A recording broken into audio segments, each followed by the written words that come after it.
So, if you are someone who had like gut issues their whole life or been suffering for a long period of time and you're just feeling like you cannot get out of this, that this is gonna last forever, and you're generally healthy, like all your lab results are great or perfect, of you been seeing a doctor and they don't know what is going on. You don't have any like real answers, of you being diagnosed with like IBS, hormonal imbalance, like bloating and all this kind of gut issues that are really tiring and annoying, and you just don't know what to do, that this video is for you. And I've been through a lot of this kind of problems for a long time, and this is all from my personal experience. I'm not a doctor, I'm not a nutritionist, so just keep that in mind. I will speak solely from my experience. I'm just going to say something, and a lot of people probably will tell that maybe they don't agree with me or that I'm not a physician or whatever, but anxiety and depression, because I've been I've been through it, trust me, and it took a long time for some small steps to get better. So you need to be really patient with your body. That's the first key. Be patient, give yourself some grace, and trust your body can go through it. You need to tell it to yourself every time you're thinking something bad will happen. If maybe you're scared that this food is going to get you like some stomach ache, like gas, bloating and whatever, just tell yourself, my body needs food. I can enjoy this food and I trust my body that it can digest it. That's the first step. Second, pay attention every time you're feeling like anxious or depressed, because anxiety and depression are very physical. The symptoms can be like you're thinking you're having a heart attack, like from chest pain to like stomach ache, trapped gas, bloating, like diarrhea, back pain especially from depression. Like it is really physical, and it can like make you think that you're having some other disease. So it's not unusual if we are anxious around food or like scared from throwing up or something. You have some kind of phobia around food, that it like makes you feel these symptoms, because it's really physical. In my case, I was scared, I was terrified of a lot of foods. I was like in this negative pattern around just thinking about food all the time. What I can't eat, what I can eat, can I enjoy this? Will my stomach hurt? First step we need to take is to better our relationship with food, especially if you're not diagnosed with some kind of food allergies or food intolerances, or like chronic disease in which you absolutely cannot eat some food. That's a different issue. You should avoid it if you're having this like chronic problems or allergies, because it's probably going to trigger you. If we are not feeling well from day to day and our body cannot get better for some reason, even though we are doing all the things that are written on the internet or our doctor told us to do, or is just generally known. I'm not saying that the pain is not real or these like symptoms are not real. I'm not saying that, because that would be extremely, that would be gaslighting, okay? I'm talking about the root cause of it. That is not probably in your body, it's probably in your brain or your mental state, how you're feeling from day to day, what is causing you to actually live in fear or in sadness or in like constant fight or flight mode.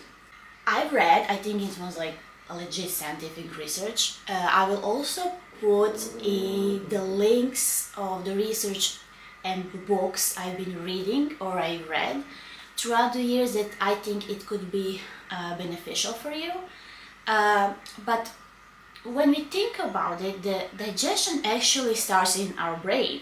It starts when we think about food, when we see the food, like smell the food, and we start to be hungry.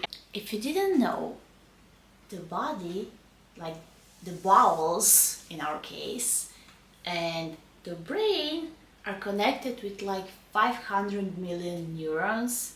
So information travels all the time in our body when we're not thinking about it. Like especially then take some time and think what's actually happening if I put so much attention on my food that I'm eating, or on my anxiety symptoms while eating food or after eating the food. So just think about how it affects your mood and like your general feeling around food and cooking. If we are feeling like scared of the food we are preparing or scared of the food that we are eating like in a restaurants or takeouts, whatever, if we are living like in the future and thinking about how it may affect our digestion in a negative way, you're probably going to be like really anxious and stiff, and you're not going to actually enjoy the food and digest it properly. So that's the first step to healing journey with food, is to actually start thinking positive about the food we are eating. So we are going to start with like foods that we really enjoy, and I'm gonna talk about it, how to prepare it properly, and the tips and tricks for how you're going to prepare your food so you can digest it better, so you feel less like bloated and like generally less uncomfortable around food. So that's the first step.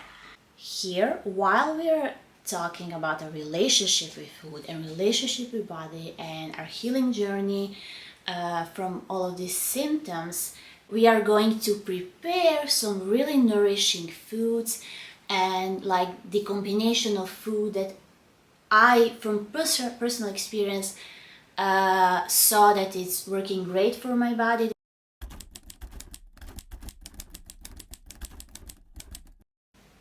The words you're telling yourself before you eat your food or prepare the food, and how you actually eat. Okay? Because I was one of the people who was just, especially when I'm really hungry, I haven't eaten for a long time, just like like eat like crazy in a couple of minutes, and then on top of that drink a lot of water or like some fluid, and that excruciating feeling of like heaviness on your stomach and bowels. Yeah. And I didn't recognize that for a long time. So I'm just telling you, first we are going to say what I like to call a food mantra, and it goes something like this. I love food. My body needs food. Food is fuel for my body. I will nourish my body with this delicious food. My body is working for me, not against me. And I will write it down or put it on the screen.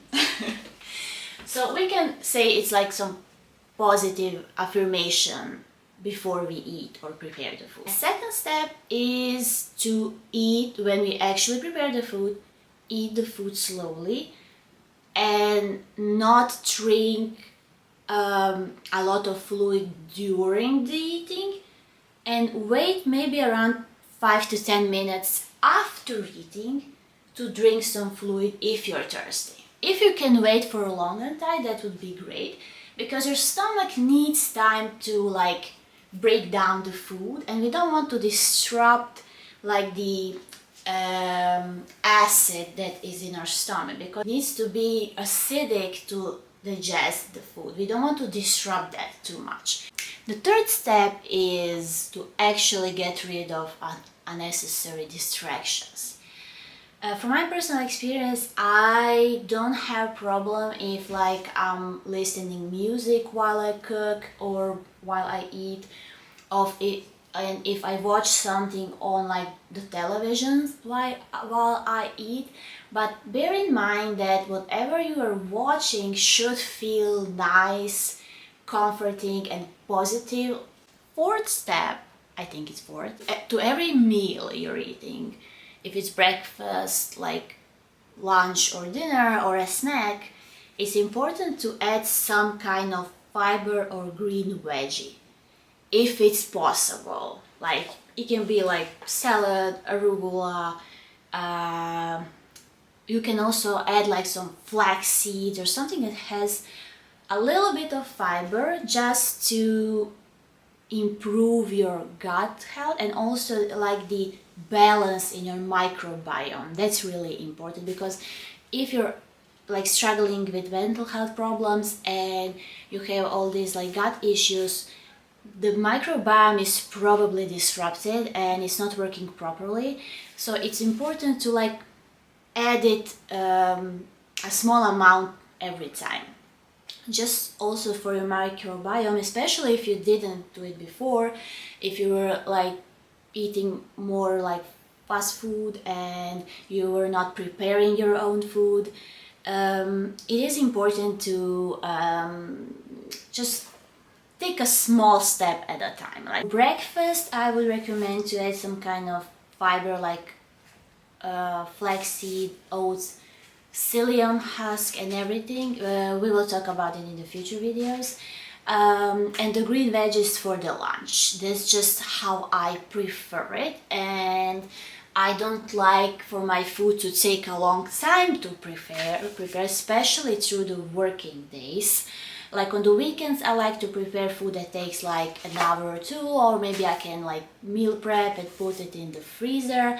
But like from day to day, it's not good to overcomplicate. Start to feel like a discomfort on some kind of pain or like weird sensation in your abdominal area after you eat, or you start like getting scared, tense, anxious, like whatever you usually feel like when you're triggered. Just pause, okay? Pause, take a deep breath, and just say to yourself, I'm working on it. This is a process. I trust my body. And be proud of yourself for preparing this food. This is really important, especially if you weren't like preparing food for yourself before. It is important to give yourself some kind of pat on the back, let's say.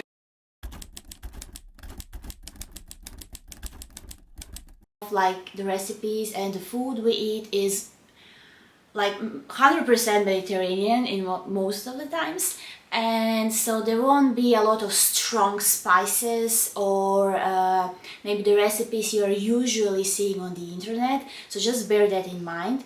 I usually buy local food, like on the local farmers market, and some of the things I buy in the store, of course, because you cannot find everything on the farmers market. And I grow, since we live in the village, I grow a lot of my food in my garden, so just keep that in mind. But I think these recipes are really healthy and like a perfect balance diet if you're struggling with this kind of issues.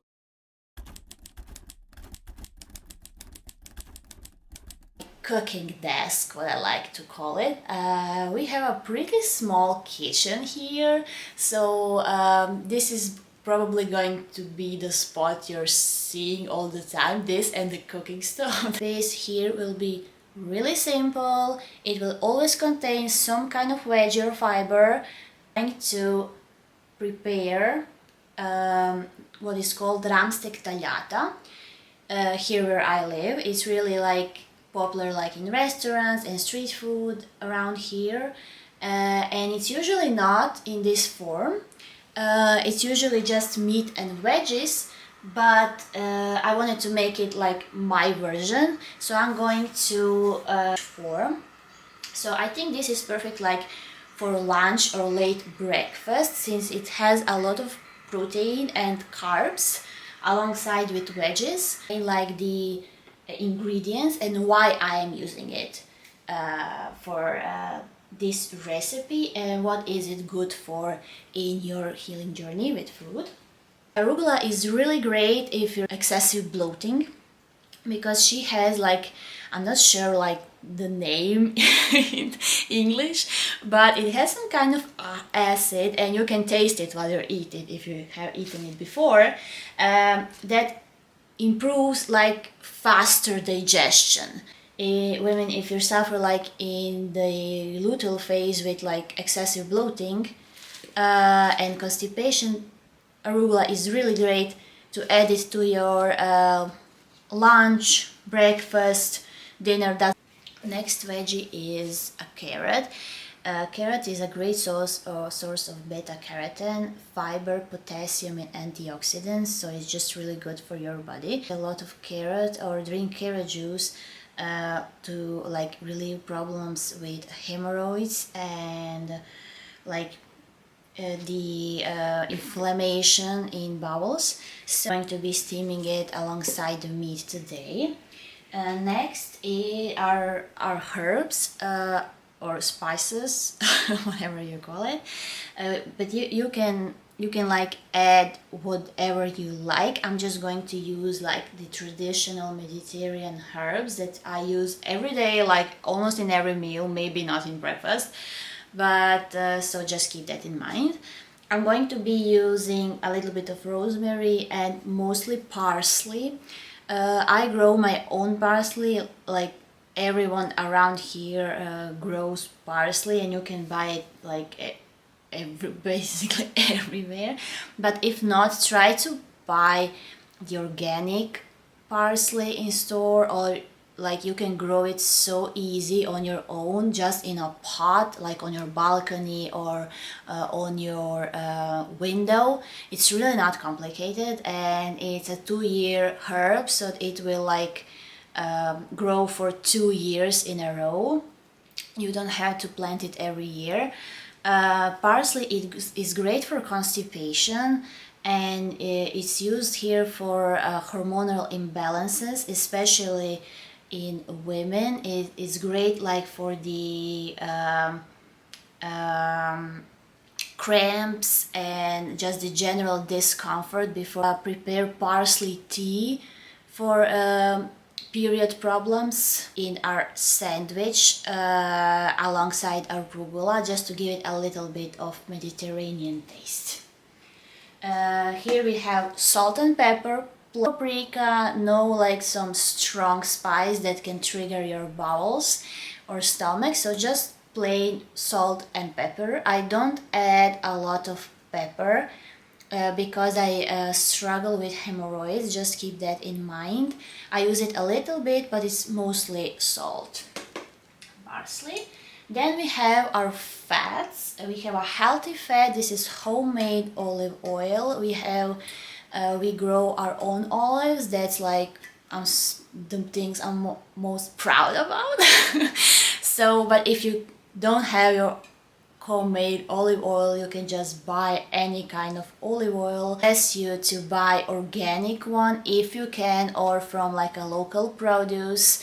But if you can't, or it's too expensive, a plain olive oil will do so much better if you want to eat Mediterranean food than any other oil. Just fat, but it's going to make this sandwich tastes so much better, because we're not going to use any kind of sauce.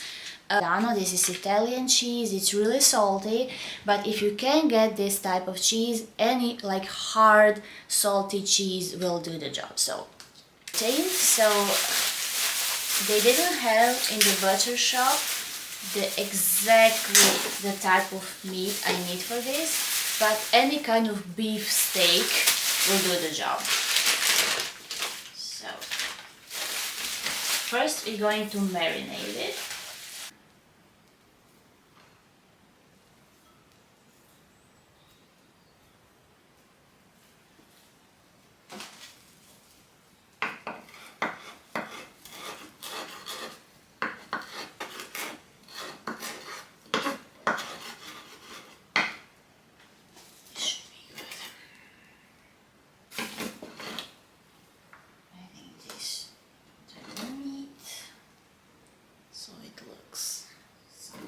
This, and then adding a little bit of rosemary to the mix.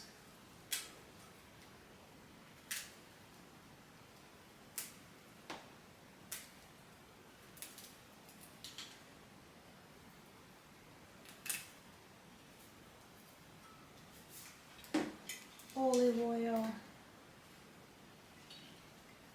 Carrot, I'm going to prepare it in like long and thin slices, just so it steams better and it doesn't like fall easily from the sandwich. Next we have the cheese. I'm going to eat a little bit of the cheese because it's delicious, but if you can eat dairy cheese, like goat cheese, like hard goat cheese also will. Next is the sandwich bread. This is corn ciabatta. You can make it yourself, you can buy it. You can also use like the regular wheat flour bread that has gluten, but it really doesn't matter. The key is in the preparation of the bread. It's really similar to making bruschetta. We're going to fry it a little bit with just a drizzle of olive oil, and we're going to maybe fry it for 4 to 5 minutes. It's important that it is crunchy because it's going to add that nice crunchiness when you chew it. It's going to taste so much better than just putting meat in the bread. If you don't have time to prepare the bread like this, you can always toast it and then drizzle a little bit of olive oil on top of that. That should also work great. And I'm gonna leave it like this for maybe 4 to 5 minutes. Should look something like this. 5 minutes on each side.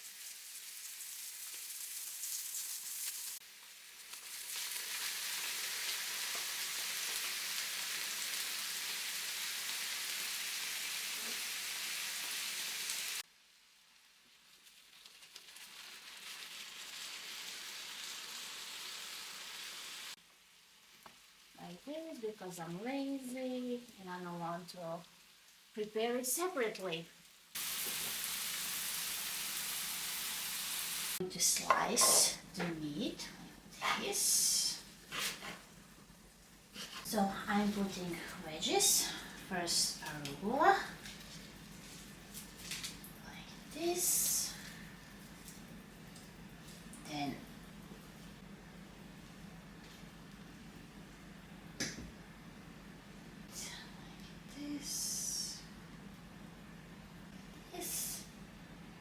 then I'm putting the cheese. This is our beef sandwich. This is our beef sandwich inspired by Mediterranean cuisine, and I hope you like it, and don't forget to enjoy your food. Thank you.